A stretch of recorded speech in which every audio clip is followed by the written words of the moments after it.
সূর্য ভাই, আমার যে খুব চিন্তা হচ্ছে কবিতাকে নিয়ে। কবিতার কোনো বিপদ হবে না তো? আমারও যে চিন্তা হচ্ছে সাগর, ওদের দুই বোনকে নিয়ে। না জানি কি হয় কে জানে। তোরা কেউ এত চিন্তা করিস না সাগর বাবা, দেখবি সব ভালোভাবেই হবে।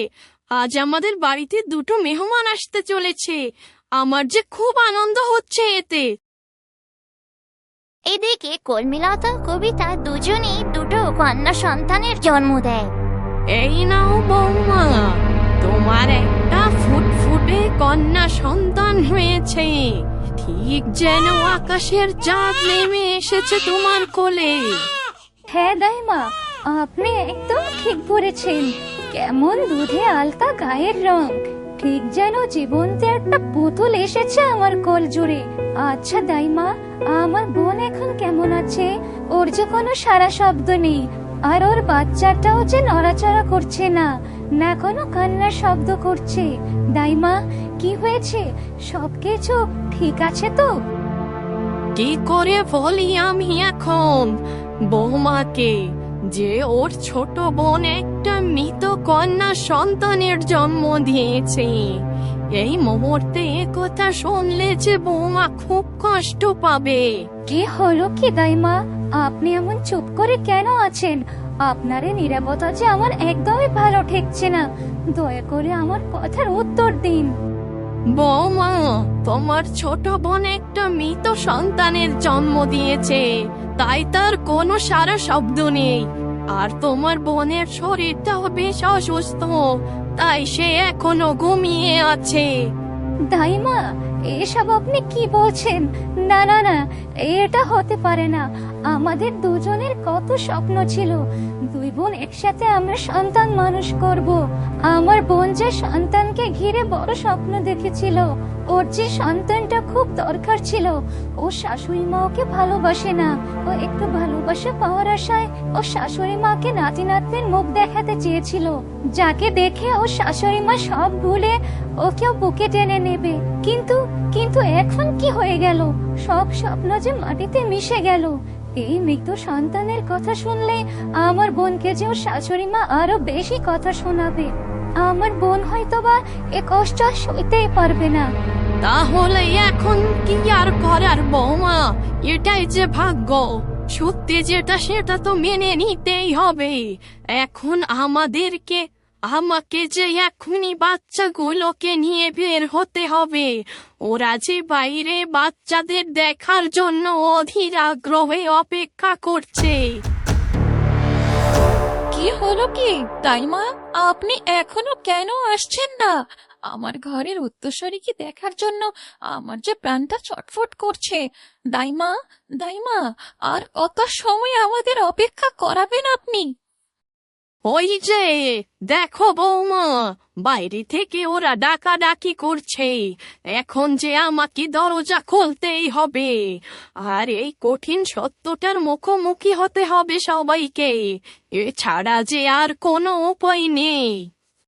না না দাইমা, কোনো সত্যের মুখোমুখি হতে হবে না। কেউ জানবে না এই সত্য, শুধু আপনি আর আমি ছাড়া। কথা দিন দাইমা, আপনি এ সত্য কাউকে বলবেন না। বৌমা, তুমি কোন সত্যকে গোপন করতে চাইছো আমি তা জানি না। তুমি আসলে কি করতে চাইছো? দাইমা, আমার সন্তানকে আমি অদল বদল করতে চাই আমার বোনের সন্তানের সাথে। হ্যাঁ দাইমা, আমাকে যে কঠিন সিদ্ধান্তটা নিতেই হবে। আজ থেকে সকলে জানবে এর সন্তানের মা হলো কবিতা, আমার ছোট বোন। আর কবিতার মৃত সন্তানের মা হলাম আমি। আমি এই মৃত সন্তান জন্ম দিয়েছি। হ্যাঁ দাইমা, এই নিন, আমার সন্তানকে আপনি কবিতার পাশে শুয়ে রাখুন, আর ওর মৃত সন্তান আমার কোলে দিয়ে যান। এসব তুমি কি বলছো বৌমা? নিজের সন্তানকে এভাবে তুমি বোনকে দিয়ে দিচ্ছ, আর তার বদলে তুমি এই মৃত সন্তানের দায়ভার মাথায় নিচ্ছ? কেন বৌমা, কেন? কেন এত বড় ত্যাগ স্বীকার করছো তুমি? কোনো মা কি পারে তার নবজাতক সন্তানকে অন্য কারো হাতে তুলে দিতে? দাইমা, আমার চেয়ে আমার বোনের সন্তানটা যে বড় প্রয়োজন ছিল ওর সুখের জন্য, একটু ভালো থাকার জন্য। আর আমার সন্তান আমার বোনের কাছে তো খুব ভালোই থাকবে, আমরা তো একই বাড়িতেই থাকবো। আমার সন্তানকে আমি সবসময় দেখতে পারবো, ওকে আমার নিজের সন্তানের মতোই তো আমি আদর করতে পারবো। আমার সোনা বাচ্চা, আজ আমি তোকে মা হিসেবে শেষবারের মতো আদর করে দিচ্ছি। তুই ভালো থাকিস, তুই অনেক বড় হোস। নতুন মা পেয়ে কি এই আসল মাকে তুই আর চিনতে পারবি তো, নাকি নতুন মায়ের আদর পেয়ে তোর এই জন্মদাত্রী মাকে তুই ভুলে যাবি? এদিকে সবাই বাইরে থেকে ডাকাডাকি করতে থাকে। এটা শুনে কর্মীলতা দ্রুত ও সন্তানকে দাইমার হাতে তুলে দেয় ও এরপর দাইমা কর্মীলতার সন্তানকে কবিতার সন্তান সাজিয়ে সবার কাছে নিয়ে হাজির হয়। দাইমা, দাইমা, আমার স্ত্রী সন্তান ওরা কেমন আছে? সব ঠিক আছে তো? হ্যাঁ হ্যাঁ বাবা, তোমার সন্তান ও তোমার স্ত্রী দুজনেই ভালো আছে। এই দেখো, তোমার বউ একটা ফুটফুটে কন্যা সন্তানের জন্ম দিয়েছে। দাইমার মুখে এ কথা শুনে সবাই খুব খুশি হয়ে যায়। আর এদিকে সূর্য তার নিজের সন্তানের মুখ দেখার লোভ সামলাতে পারে না। দাইমা, কর্মীলতা কেমন আছে? আমাদের সন্তান সুস্থ আছে তো? আমি আমার সন্তানকে দেখতে চাই। দাইমা, সে কতদিন ধরে আমি এ দিনের অপেক্ষায় আছি। আজ যেন সে অপেক্ষার দিন শেষ হলো। আমাকে নিয়ে চলুন দাইমা আমার সন্তানের কাছে।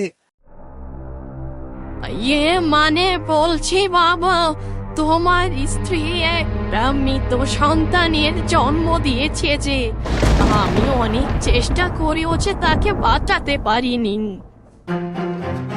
এইসব আপনি কি বলছেন দাইমা? না না না, এটা কিছুতেই হতে পারে না। কর্মীরা তো কত স্বপ্ন দেখেছিল আমাদের সন্তানকে ঘিরে, তার জন্য আমরা কত শত আয়োজন করে রেখেছি, কত স্বপ্ন বুনেছি দুজন মিলে। আর এই পৃথিবীতে আলো দেখার আগেই কিনা সবকিছু নিভে গেল। আমাদের কি অন্যায় ছিল? এমনটা কেন হলো? কেন?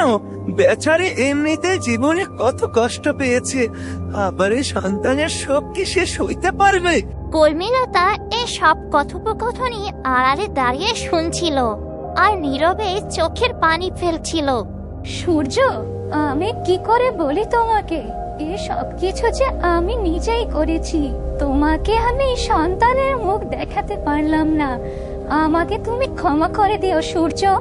আমার বোনের সুখের জন্য যে আমাদের নিজেদের সন্তানকে উৎসর্গ করতে হলো আমার বোনকে, আমাকে তুমি ক্ষমা করো সূর্য, ক্ষমা করো।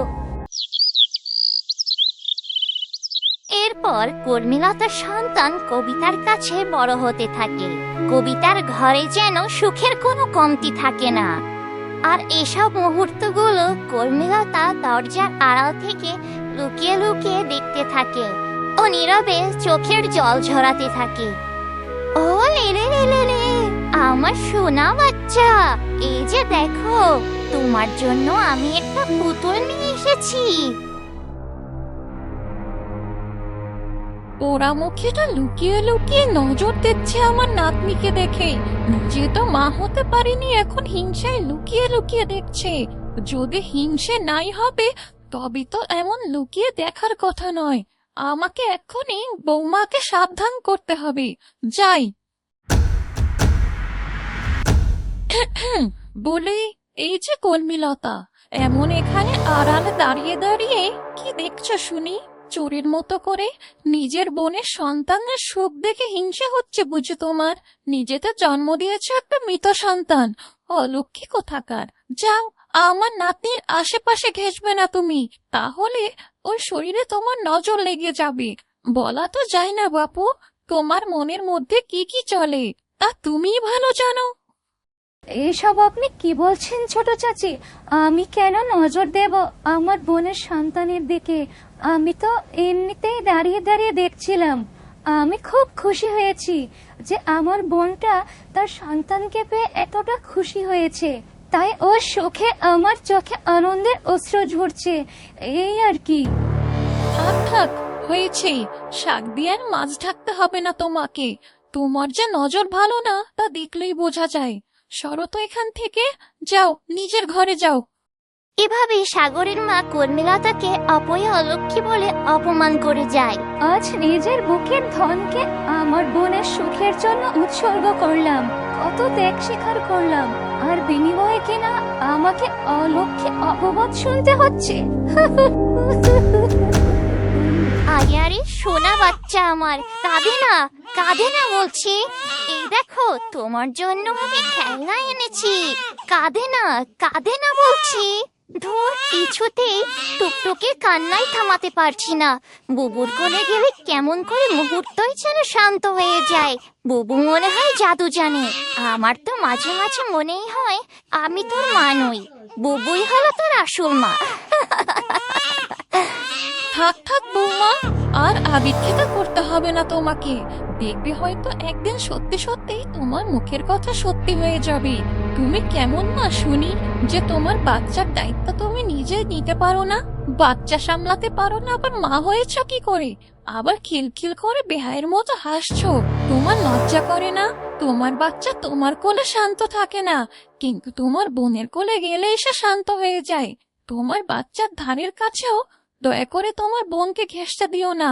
বাচ্চা সামলানোর সুযোগে একদিন দেখবে তোমার বাচ্চাকেও হাত করে নিয়েছে নিজের বাচ্চা করে। কিন্তু শাশুড়ি মা, বুবুকে নিয়ে আপনি এভাবে কেন কথা বলছেন?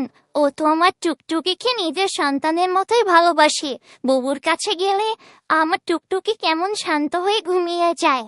আমার বুবু এমনিতেই সন্তান হারা, ওকে আমি কি করে আমার সন্তানের থেকে ওকে আলাদা করি বলুন তো?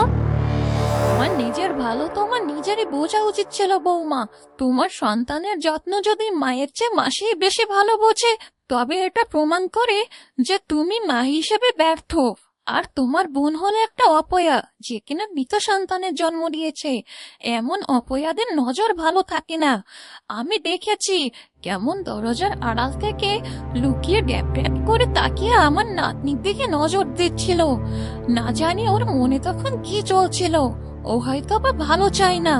তাই আমি চাই এসব অপয়া মেয়ে বউদের থেকে তুমি আমার নাতনিকে দূরে সরিয়ে রাখবে।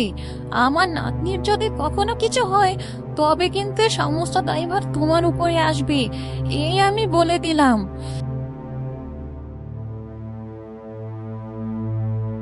শাশুড়ি মা এসব কি বলে গেল?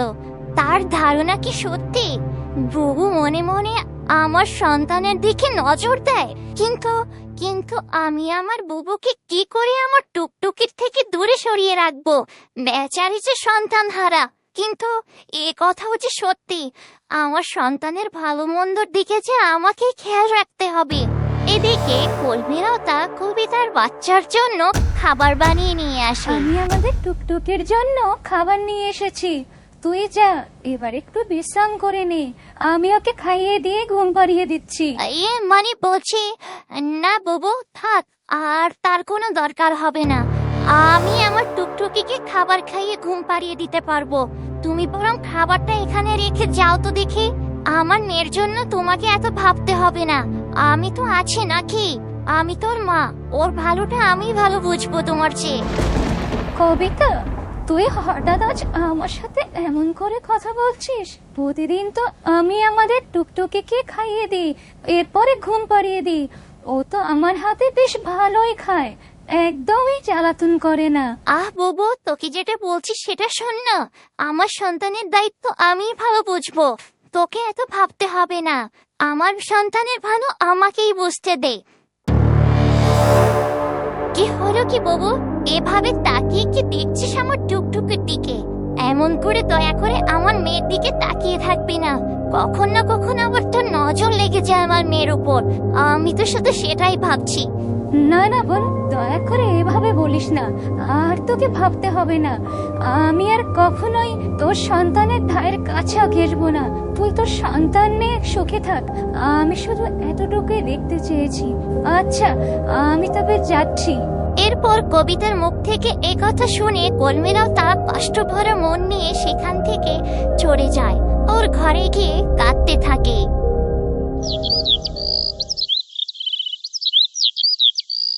ওগো, আমাদের কবিতা যে মা হয়েছে, আমাদের ঘরে নাতনি এসেছে, আমাদের তো উচিত বলো একদিন ভালো দিন দেখে ওদেরকে বাড়িতে নিমন্ত্রণ করা। আমাদের নাতনিকে কিছু একটা উপহার দেওয়া উচিত। ওর জন্মের সময় তো যেতে পারলাম না। হ্যাঁ বড় বউ, তা তুমি ঠিকই বলেছ। তবে আর দেরি কিসের? আমি এখনই বেরিয়ে পড়ছি সূর্যনগরের উদ্দেশ্যে। গিয়ে দুই মেয়ে জামাই ও নাতিকে নিয়ে আসবো।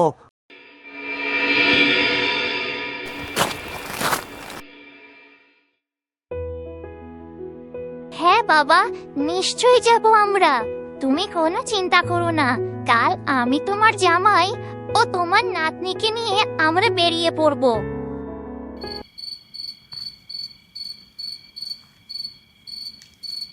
কি হলো কর্মীলতা, একা একা মন খারাপ করে কি এত ভাবছো বলো তো?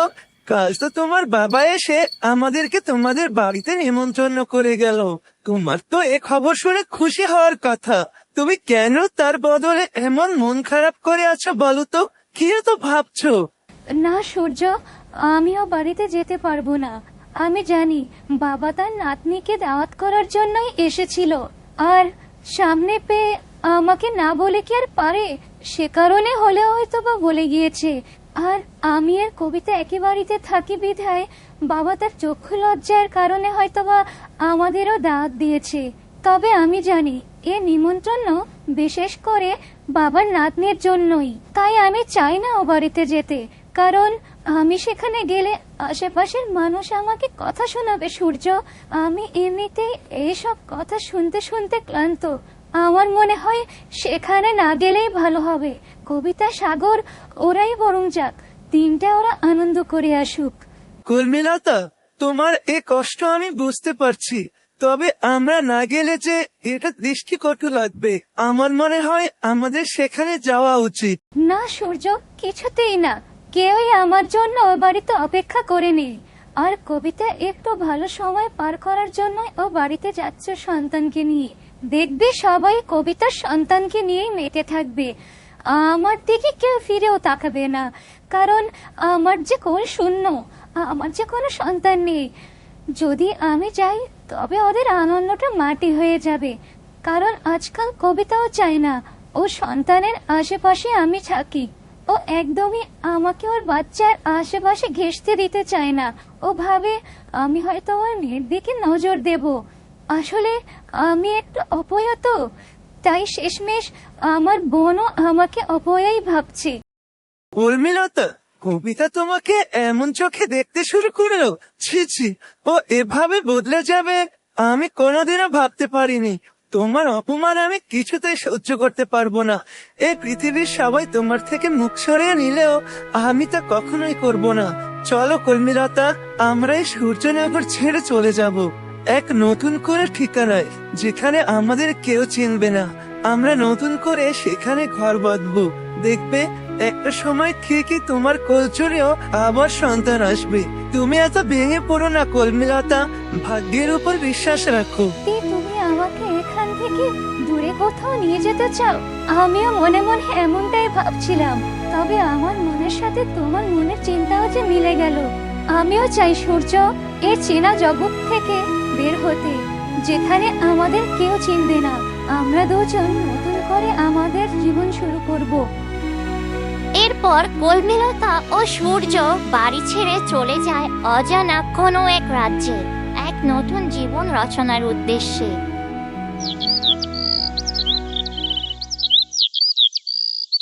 বন্ধুরা, কর্মীলতার কাছে কি কখনো তার সন্তান ফিরে আসবে?